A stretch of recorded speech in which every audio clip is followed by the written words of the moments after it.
Et non, on n'arrête pas le progrès, personne n'ayant pu sortir pendant le confinement. Vous le savez, toutes les formations ont dû se faire à distance et sur les internets, comme dit Jaffray. Du coup, un tout nouveau type d'apprentissage, beaucoup plus immersif et potentiellement plus efficace, on va dire, en a profité pour se développer. C'est la formation en réalité virtuelle. Et Anissé nous explique de quoi il s'agit.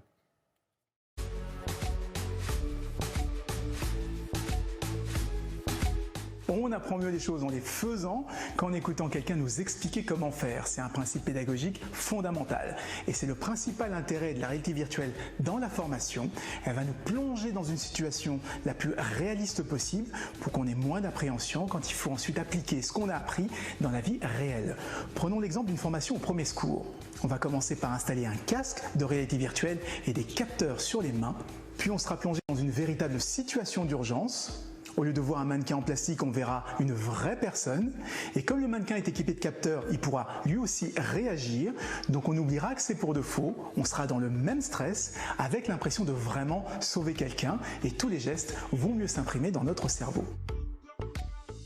C'est un genre de mise en situation qui est devenu très efficace pour toutes les formations où il faut acquérir des réflexes, où chaque minute compte, la sécurité incendie notamment.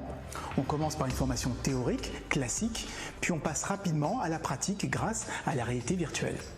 Là, c'est l'extincteur qui est muni de capteurs et on va le manipuler réellement pour s'entraîner à éteindre différents types de feux. Donc on évite le décalage qu'il peut y avoir entre la formation théorique et ce qu'on va vivre en situation réelle. Alors c'est une technologie qui est loin de se limiter à l'apprentissage des gestes, on commence aussi à l'utiliser pour s'entraîner à la prise de parole en public ou pour se préparer à un entretien d'embauche. On se retrouve face à son interlocuteur qui pose des questions, on lui répond et l'entretien est ensuite analysé pour faire remonter les points à améliorer. L'avantage, c'est qu'on peut recommencer autant qu'on veut jusqu'à être totalement prêt.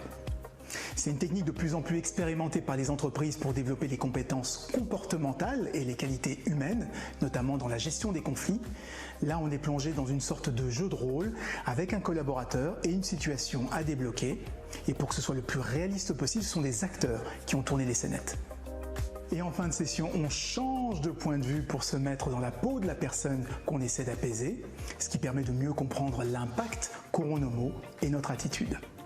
On reste évidemment accompagné par des professionnels dans le cadre d'une formation traditionnelle, sauf qu'avec la réalité virtuelle, on pourra enfin mélanger la théorie et la pratique.